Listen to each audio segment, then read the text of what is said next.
Friends, look what we're witnessing tonight in Russia isn't just another protest. It's not another wave of dissent that'll fade by morning. This is different. This is the sound of a nation reaching its breaking point. And Vladimir Putin, he knows it. For months, the Kremlin's been selling us this story. Russia's economy is stable. Sanctions aren't working. The people stand united behind their leader. But tonight, that entire narrative is collapsing. And it's collapsing in the one place Putin can't control, the streets. Because here's the thing. You can censor the news. You can jail your critics. You can shut down the internet. But you cannot jail inflation. You can't arrest hunger. You can't block the simple, brutal math of survival. And that math, it's tearing through Russia right now. Prices are soaring, taxes have exploded, wages are collapsing. And the same Russians who stayed silent out of fear for years, they're stepping out of their homes, standing in the freezing cold, and shouting one message that terrifies Putin more than any Western sanction ever could. We've had enough. Stay with me tonight. Because what we're about to break down isn't just a political story. This is an economic crisis colliding head-on with an authoritarian meltdown. This is what happens when a dictator taxes a starving nation while silencing the very people who feed it. This is Putin's regime beginning to fracture before our eyes. Let me take you back to the early days of this war. Remember those protests? Brave Russians risked everything to say no more war. They were beaten, arrested, silenced, but they spoke anyway. Now, 2 years later, the protests are back. But here's what's changed, and this is critical. These aren't activists anymore. These aren't opposition leaders. These are workers, pensioners, shopkeepers, families, the very backbone of Putin's society. And they're not chanting about geopolitics. They're chanting about bread, about bills, about the impossible reality of trying to survive in a collapsing economy. That's the kind of protest dictators fear most. Because you see, history teaches us something important. You can suppress ideology. You can crush political movements, but you cannot suppress hunger. You cannot crush the desperation of a mother who can't feed her children. When ordinary people who just want to live their lives, when they start protesting, that's when regimes fall. So what's Putin doing? He's panicking. And I mean that literally. He's doing what every desperate ruler does when his people turn against him. He's blaming outsiders. He's cutting the internet. He's banning protests and then banning protests against the protest bans. He's arresting organizers, confiscating phones, and claiming it's all about security, about Ukrainian drones. But Russians see through it. They know this isn't about security. It's about control. It's about fear. It's about a regime losing its grip.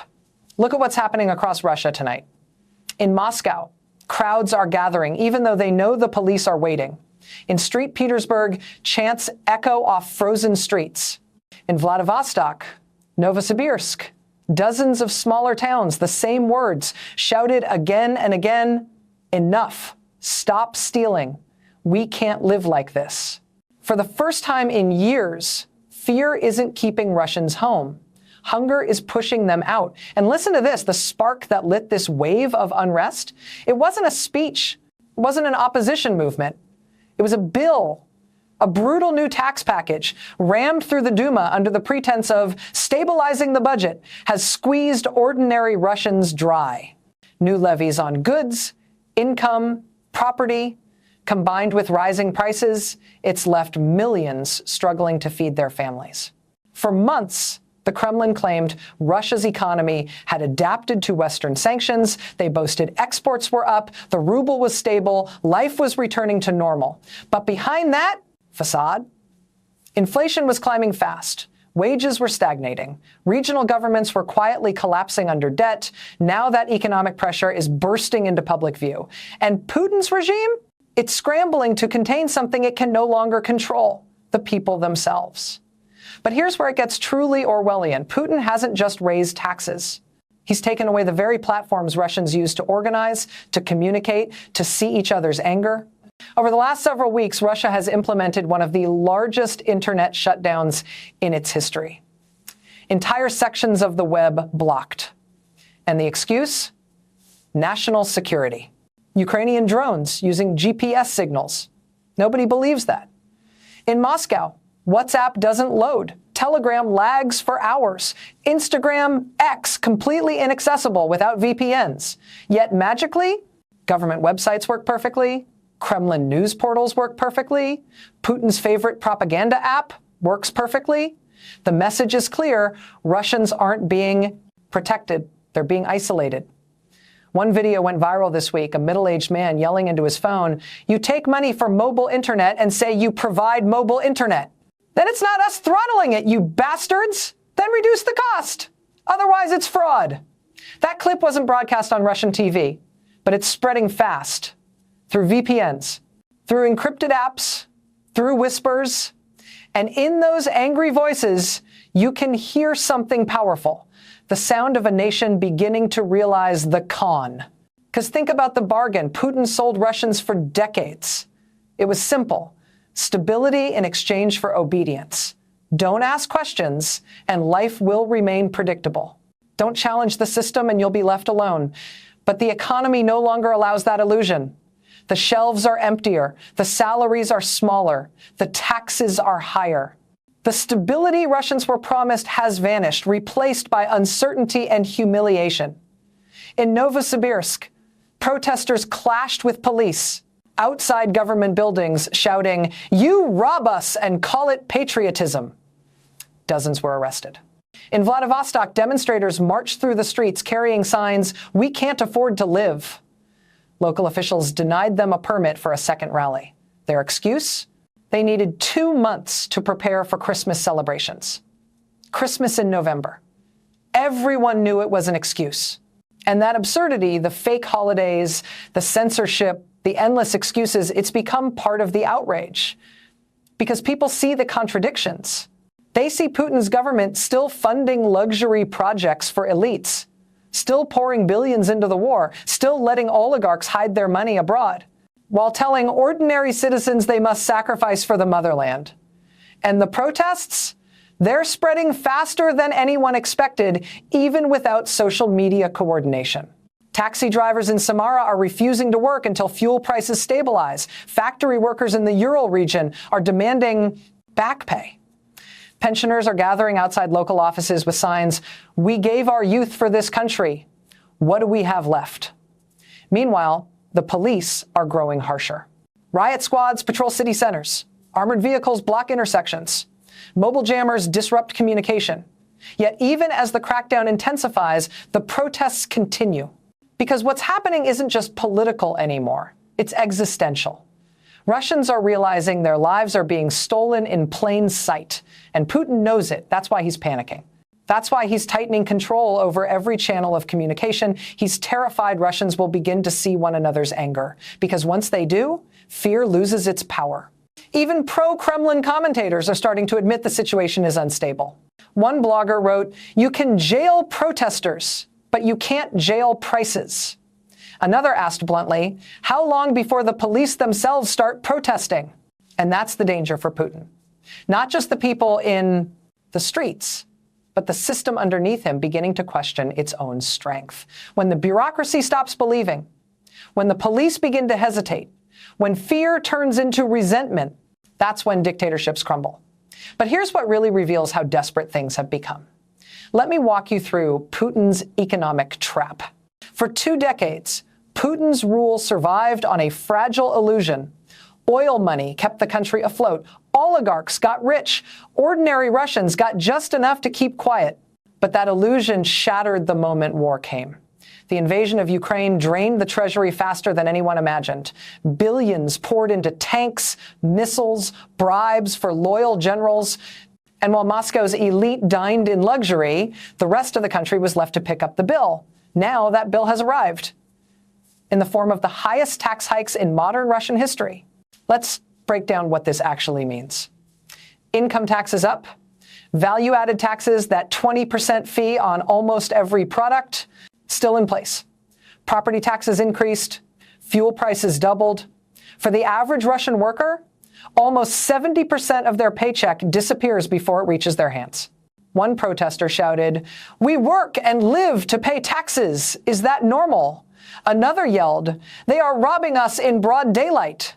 But it's not just the taxes, it's the humiliation. Russians are being told to give more while getting less. Hospitals are running out of medicine. Schools are closing. Public wages are frozen. And yet Putin keeps pouring billions into his war machine. And then there's this dystopian twist. The Kremlin launched a new initiative called Our Victory. The idea? Employees of defense companies are required to donate part of their salaries to help fund the war, around 500 rubles a month. They call it patriotic contribution. But make no mistake, it's forced labor under a different name. You don't volunteer, you comply. Because if you refuse, you risk your job, or worse. And what are Russians getting in return for this so-called patriotic sacrifice? Nothing, just more lies. Putin's government claims the money helps soldiers on the front lines. But investigations are revealing much of it disappears into corruption, into shadow accounts, into the same pockets of oligarchs who helped create this war in the first place. Even the system of death benefits, the payments promised to families of fallen soldiers, has become a grotesque farce. In some regions, a soldier's death can bring payouts as high as $200,000, 20 times the average Russian salary. It was supposed to comfort families. Instead, it's created an industry of exploitation. Yes, you heard that right. An industry across Russia. Social media influencers are now teaching young women how to find soldiers about to be deployed, marry them, and cash in on their deaths, fake marriages for real money. It's called widow farming. And it's spreading fast. There are groups with names like Dates with Shoulder, Marks, coded spaces where scammers find lonely soldiers, stage quick weddings, and wait for tragedy. Once the soldier dies, the widow collects the benefits and vanishes. One recent case made national headlines. A man enlisted and married a stranger the very next day. He never told his family. When he died, his sister and his wife both claimed the payout. It turned out the woman had never even met him. She lived with her ex-husband. Her marriage was nothing but a signature. This is what Putin's war has created. A society where human life has been reduced to cash value, where love is replaced by contracts and death becomes a financial opportunity. On Russian TikTok, a young woman filmed herself in a new apartment. Her caption, "Thank you, brother, for dying for this flat." That video went viral, not because it was inspiring, because it was horrifying. A generation of Russians now sees death not as tragedy, but as transaction. And even those deaths are being cheapened further by corruption within the army itself. Reports are emerging of soldiers returning from the front lines, brutalized, violent, unpunished. One mother shared her son's story, 22 years old, murdered by two veterans of the war. They tortured him, beat him, strangled him. The killers were supposed to face life in prison. Instead, they were offered a choice: return to the front. They chose war over justice, and they were welcomed back as heroes. This, friends, is what happens when morality collapses under the weight of power, when loyalty is valued more than law, when fear becomes the only form of order left. Putin built a country where obedience is rewarded and truth is punished. But that system only works when people believe they're still getting something in return. And now, they're not.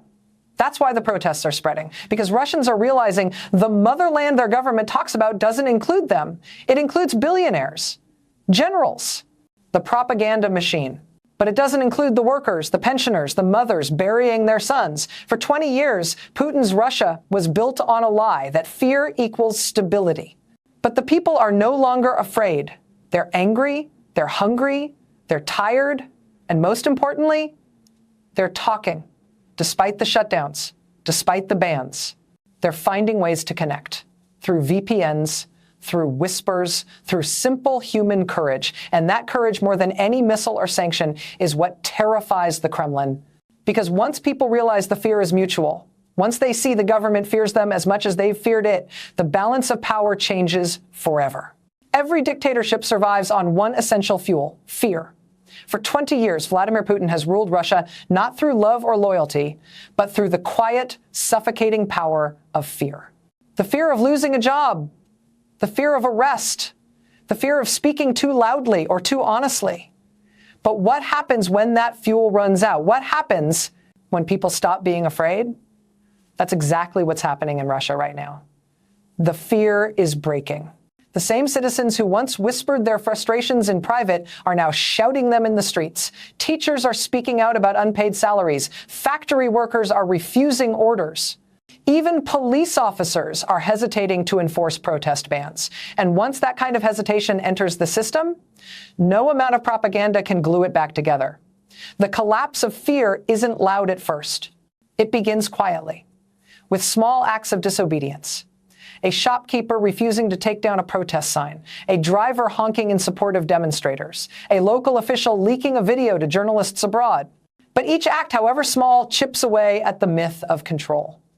And Putin's Russia, built entirely on that myth, is now riddled with cracks.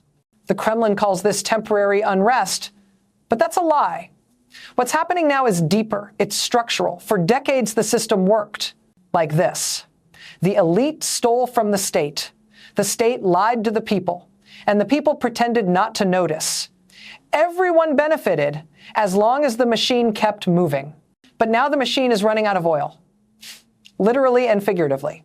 The money is drying up, the patience is gone, and the silence that once held everything together has turned into rage. The protests that began over taxes are evolving into something more dangerous, a rejection of the entire system. In some regions, demonstrators have stopped chanting slogans about the economy. They've started shouting, "Down with the thieves," and even "Down with Putin," phrases that were once unthinkable in public. Police rush to silence those chants, but the words hang in the air. You can't unhear them. You can't arrest a thought once it's spoken. Meanwhile, the government's response has grown even more desperate. Entire neighborhoods are losing internet access for days at a time. Security forces are being deployed not just to guard buildings, but to monitor conversations. State TV has begun running long segments blaming foreign agitators for the unrest, recycling the same script used in every crumbling regime. But Russians aren't buying it. They know the truth. Their anger doesn't come from abroad. It comes from empty wallets and broken promises. And inside the Kremlin, fear is spreading there too. Not among the people, but among the powerful. Ministers are afraid of being blamed. Governors are afraid of being replaced. Generals are afraid of being purged. Putin's inner circle, once united by loyalty, is now united by suspicion. Every man wonders who will be next to fall. This is what the end of an empire looks like from the inside. Paranoia replacing confidence. Fear turning inward. Power devouring itself. The same tactics Putin once used to control his enemies are now being used by his allies against each other. And as the elite crumble, violence is seeping into everyday life. Soldiers returning from the place front are broken, physically, mentally, morally. Many have seen horrors that can't be undone. And when they come home, they bring that chaos with them. Domestic violence, assaults, murders. They've skyrocketed in regions that sent the most troops to Ukraine. The government covers it up, calling it isolated incidents. But every day, more stories surface of veterans committing crimes and walking free because they fought in the war. That's the society collapsing in real time. One where crime is forgiven, truth is punished, and morality is traded for medals. Even priests, once some of the Kremlin's most loyal allies, are beginning to speak in encoded language about the need for peace and repentance. They don't dare name Putin, but everyone understands what they mean. The silence around his name, once a mark of reverence, now feels like avoidance. In cities across the country, people have started joking again. Dark humor whispered in cafes or shared online through VPNs. They joke that Putin's new tax plan makes robbery legal as long as the state is the thief. They laugh. Not because it's funny, but because laughter is the only freedom left. And when laughter returns to a dictatorship, it's a bad omen for the dictator. But Putin's response has been predictable. He's tightening his grip. More arrests, more censorship, more surveillance. He's ordering new laws that criminalize discrediting the economy. Imagine that, being arrested for saying groceries are too expensive. That's the absurdity of late-stage authoritarianism. When a regime starts punishing people for describing reality, yet the tighter he squeezes, the faster people slip through his fingers. Because fear is a fragile currency. Once people realize it can't buy them safety anymore, they stop spending it. That's what we're seeing now. A population discovering that silence offers no protection, and that speaking out even at risk feels like freedom. And here's the truth Putin cannot face. Every protester in the street today is someone who used to be afraid. Every chant is a broken link in the chain of control. Every VPN connection is a crack in the wall of censorship. The government can arrest hundreds, maybe thousands, but it can't arrest 10 million angry thoughts. Russia is changing, not through revolution, but through erosion.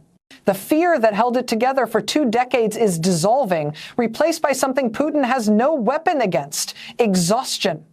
People are tired of lies, tired of sacrifice, tired of pretending. And that kind of exhaustion, quiet but powerful, is the beginning of every collapse. As one protester in St. Petersburg said, "We don't want to fight anymore. We just want to live." And that simple human sentence may be the most revolutionary one in Russia today. The walls of power rarely fall all at once.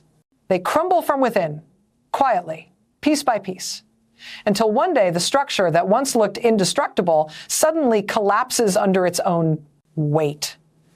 That's where Vladimir Putin's Russia stands tonight. Not at the edge of strength, but at the edge of implosion. From the outside, the Kremlin still glows in its familiar golden light. The guards still march in formation, the state television anchors still smile through their nightly propaganda, but inside those walls, panic is spreading. The illusion of control is cracking, and the cracks are widening fast. The protests across Russia are not the only problem Putin faces. His greatest danger now comes from within his own circle, the very people who built his empire of power and profit.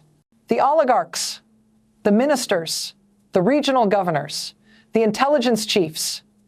The men who once treated Putin's favor like divine protection are now quietly hedging their bets. Some are moving money abroad. Others are whispering to Western intermediaries about future guarantees. All are terrified that the system they depended on is running out of air. In private, Putin's allies blame each other. The economy minister blames the defense industry for wasting billions. The generals blame the technocrats for cutting budgets. The security services blame everyone but themselves. What was once a machine of obedience has become a carousel of fear, where everyone is waiting for someone else to be the next target. This is the curse of every autocracy. Loyalty is conditional. It lasts only as long as the power at the top looks permanent. And now, for the first time in decades, Putin no longer looks permanent. The aura of invincibility, the myth that kept his system together, is gone. Even his attempts to project confidence have turned hollow. When he appears on television, his speeches feel repetitive, strained. He talks about external enemies, about foreign agents, about moral decay in the West. But behind the bluster, Russians can see what's missing. Answers. There are no answers for why the ruble keeps falling, why groceries cost double, why their sons never came home from Ukraine. That silence, the silence of a leader who once had every word scripted, is now deafening. Meanwhile, abroad, the world is watching this slow motion unraveling with a mix of relief and caution. Western governments, once terrified of provoking Moscow, now quietly acknowledge Putin is weakening. Intelligence reports describe a Kremlin riven by distrust. European leaders have stopped treating Putin's threats as gospel. Even China, his supposed no-limits partner, has begun to distance itself, delaying projects, freezing investments, making it clear that friendship with Moscow has limits after all. For decades, Putin used his image as a strongman to manipulate allies and intimidate rivals. But strength built on fear collapses the moment the fear stops working. And that's exactly what's happening. At home and abroad, inside Russia, even the police are uneasy. Videos have surfaced showing officers arguing with protesters instead of arresting them. In some cases, they simply walk away. Others mutter quietly, We understand, because many of these officers are struggling too. Their salaries shrinking, their families suffering, their faith in the government fading. And then there's the army. The same army Putin once glorified as the symbol of national pride is now demoralized, divided, and in some cases openly mutinous. Commanders complain that logistics are collapsing. Soldiers record videos begging for food, for ammunition, for clarity. Families of the dead are still waiting for compensation that may never come. And as those frustrations spread, the myth of the invincible Russian military disintegrates. The cracks aren't just institutional, they're generational. Young Russians, the ones who grew up online, are rejecting the propaganda entirely. Many have fled abroad. Those who remain are quietly forming communities of dissent, not political parties, but networks of truth. They share VPNs, organize mutual aid, document corruption in their towns. These are not revolutionaries in the traditional sense. They are something more dangerous to a dictator. Citizens who have stopped believing in him. And yet, even as his country fractures, Putin keeps doubling down on control. More arrests, more absurd laws. Recently, a new decree was passed banning any public gatherings without patriotic purpose. In practice, that means only pro-government events are allowed. Even weddings and funerals now require permits in some regions. The government calls it security coordination. Russians call it what it is, madness. But repression has diminishing returns. The more people you jail, the fewer you have left to work. The more you silence, the less you understand what's happening.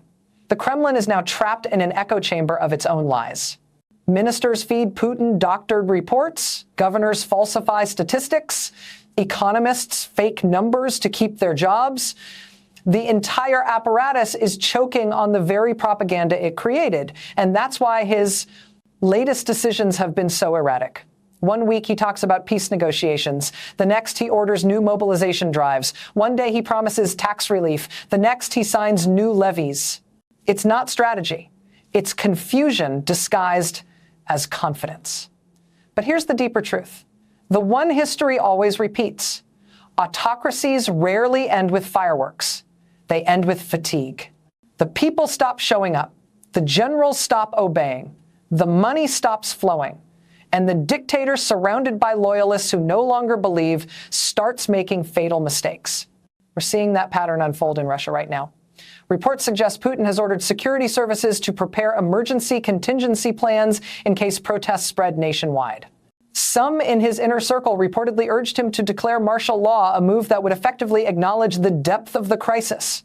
But others warn that doing so could trigger mass desertions in the army and chaos in the streets. So for now, he hesitates, trapped between fear of rebellion and fear of admission. That hesitation, that paralysis is the surest sign of weakness. Strong men don't pause, they don't doubt, they don't wait. When they start hesitating, it means they've begun to lose control of the narrative. And the country, outside Russia, neighboring nations are preparing for the aftershocks. European governments are drafting plans for what they quietly call the post-Putin scenario. Refugee routes, border controls, energy contingencies, all are being reviewed. Because everyone understands what Putin cannot say aloud. The system he built was never designed to outlive him. For years, he made himself indispensable to everything. The economy, the army, the state. He built a nation where nothing functioned without his approval. And now that same system is suffocating under its own dependence. If he falls, everything falls with him. That's why his next decisions, whatever they are, could determine not just the fate of his regime, but the stability of an entire region. Because when an autocrat backed into a corner begins to fear his own people, that's when history gets dangerous. Friends, as we close tonight, let's take a moment to understand what we're really witnessing. Not just another protest, not just another wave of anger, but the beginning of something history has seen before. The slow, unstoppable unraveling of a system that forgot what it means to serve its people. For more than 20 years, Vladimir Putin built a fortress out of fear. He filled it with money, propaganda, and the illusion of control. But like every fortress built on lies, it was never as strong as it looked. Tonight, The walls are shaking. The foundation, that unspoken contract between ruler and ruled, is breaking apart. What began as scattered complaints about taxes has become a national reckoning. Russians aren't shouting about politics anymore. They're shouting about survival, about food, about dignity, about being tired of working themselves to death for a government that gives them nothing in return. The protests in Novosibirsk, Vladivostok, Moscow, they aren't random. They are the heartbeat of a nation that has finally realized it is stronger than its fear. And for the first time, Putin is the one afraid. He's afraid of his own people, afraid of his own soldiers, afraid of the silence that's turning against him. You can feel it, that shift in the air, that strange quiet that comes right before the storm. Because dictators never fall when their enemies rise. They fall when their own people stop believing. Look closely, friends, because that moment is here. You can see it in the empty gas stations. You can hear it in the mothers demanding justice for their sons. You can read it in the messages Russians whisper through VPNs, "We've had enough." History always moves in cycles. And tonight, that cycle is repeating. Once again, a Russian leader who promised greatness is discovering what every autocrat learns in the end. That power built on lies doesn't last forever. That a government which fears its people eventually gives them something far more powerful than freedom. It gives them unity. The protests we see now may not overthrow Putin tomorrow. They may not even end this year. But something irreversible has begun. The fear is cracking. The silence is breaking. The illusion is dying. And when a nation loses its fear, there's no cage strong enough to hold it. So remember this moment. Remember these voices. Because one day, when history looks back, it won't remember the speeches or the censorship. It will remember the courage of ordinary people who dared to say enough. Friends, thank you for staying with me through this journey tonight. If this story moved you, if you believe truth matters more than fear, then hit that like button, subscribe to my channel, and share this video, because stories like this deserve to be heard. Until next time, stay aware, stay brave, and never forget, truth once spoken can shake empires. Good night.